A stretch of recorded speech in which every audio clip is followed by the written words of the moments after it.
श्री योग वशिष्ठ महारामायण वैराग्य प्रकरण। श्री राम जी की प्रबल वैराग्यपूर्ण जिज्ञासा तथा तत्व ज्ञान के उपदेश के लिए प्रार्थना। तो आइए देखते हैं श्री रामचंद्र जी क्या कहते हैं। श्री रामचंद्र जी कहते हैं, मुनीश्वर, विषय भोग दुख रूप और अनित्य है। इस प्रकार विषयों में दोष दर्शन रूपी दावानल के द्वारा मेरा चित्त दग्ध हो निर्मल एवं महान हो गया है। अतः जैसे जलाशयों में मृग तृष्णा का उदय नहीं होता, उसी तरह मेरे चित्त में भोगों की आशा अगुणित नहीं होती। जैसे नीम के वृक्ष पर फैली हुई रसहीन गिलोय काल पाकर उत्तरोत्तर कड़वी होती जाती है, उसी प्रकार यह सांसारिक स्थिति भी दिन प्रतिदिन तीव्र वैराग्य के कारण मेरे लिए अधिकाधिक कटुता को प्राप्त हो रही है। हे मुनीश्वर, विविध चिंताओं से परिपूर्ण भोग समूहों एवं राज्यों की अपेक्षा चिंता रहित महात्मा पुरुषों द्वारा स्वीकृत एकांत सेवन ही मुझे अच्छा लगता है। सुंदर उद्यान मुझे आनंद नहीं देते, स्त्रियों से मुझे सुख नहीं मिलता और धन की आशा पूर्ति से मुझे हर्ष नहीं होता। मन के साथ साथ शांति मैं पाना चाहता हूँ। मैं ना तो मृत्यु का अभिनंदन और ना ही जीवन का स्वागत करता हूँ। जिस तरह संताप रहित होकर स्थित हूँ, उसी तरह रह रहा हूँ। मुझे राज्य से, भोगों से, धन से और नाना प्रकार की चेष्टाओं से भी क्या प्रयोजन है। अहंकार वश ही मनुष्य इस राज्य आदि से संबंध रखता है, किंतु मेरा वह अहंकार ही गल गया है। अतः मेरे लिए इसकी कोई भी आवश्यकता नहीं रह गई है। जैसे हाथी अपने खुरों से प्रहार से कोमल कमल को भी कुचल डालता है, उसी प्रकार कामदेव ने मानवती कामनियों के द्वारा मनुष्यों के मन को मथ डाला है। हे मुनीन्द्र, यदि अभी निर्मल बुद्धि के द्वारा इस चित्त की चिकित्सा नहीं की जाती, तो फिर इसकी चिकित्सा का अवसर और कहाँ रह जाएगा, क्योंकि रोग बढ़ जाने पर उसकी चिकित्सा कठिन हो जाती है। विषयों की विषमता ही विष है।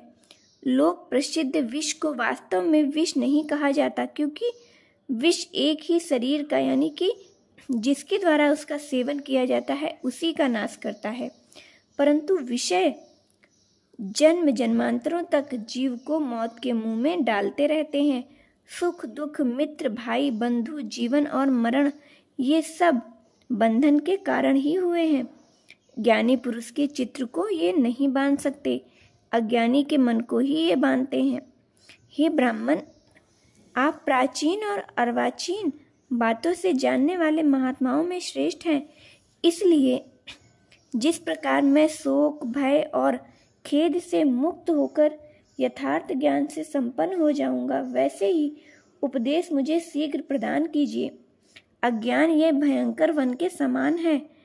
जैसे वन में मृगों को फंसाने के लिए जाल बिछाए जाते हैं, कांटेदार झाड़ झाड़ियाँ फैलाए जाते हैं तथा जगह जगह बहुत से ऊंचे नीचे स्थान घिरे रहते हैं, उसी प्रकार अज्ञान रूपी वन भी विषय वासना के जाल से आविष्टित दुख रूपी कंटकों से व्याप्त तथा संपत्ति विपत्ति रूपी ऊंचे नीचे स्थानों से युक्त है। महात्मन, जैसे रात में ऐसी अंधकार राशि नहीं होती जो चंद्रमा की चांदनी से नष्ट ना हो जाती हो, उसी प्रकार संसार में ऐसी दुश्चिंताएं नहीं रहती जो उत्तम अंतःकरण वाले महात्मा पुरुषों के संग से क्षीण ना हो जाएं। आयु वायु से टकराई हुई मेघों की घटा से झरते हुए जल बिंदुओं के समान क्षणभंगुर है। भोग मेघ माला के बीच में चमकती हुई बिजली के समान चंचल है तथा युवावस्था के मनोरंजन जल के वेग से समान ही चपल है। ऐसे विचार कर मैंने इन सबको त्याग दिया है और तुरंत ही चिरकाल तक बनी रहने वाली शांति को आज से ही अपने चित्त पर शासन करने के लिए सुदृढ़ अधिकार मुद्रा समर्पित कर दी है।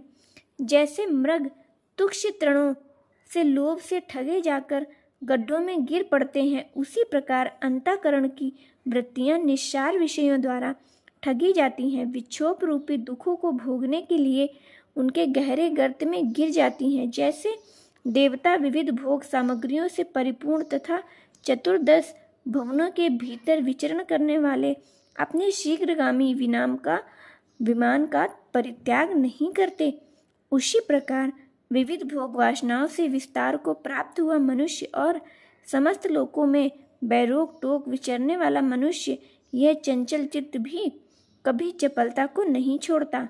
अतः महात्मन जन्म मरण आदि दुखों से रहित, देह आदि उपाधियों से शून्य तथा भ्रांति रहित वह महान विश्रांतिदायक परम पद कौन सा है जहाँ पहुँच जाने से शोक का अभाव हो जाता है।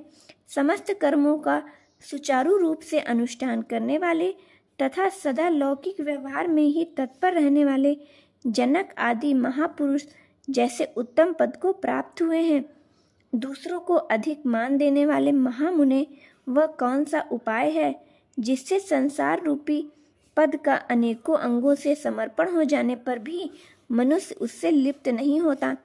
किस दृष्टि यानी कि बुद्धि का आश्रय लेकर आप जैसे पाप रहित महात्मन महापुरुष इस जगत में जीवन मुक्त होकर विचरते हैं।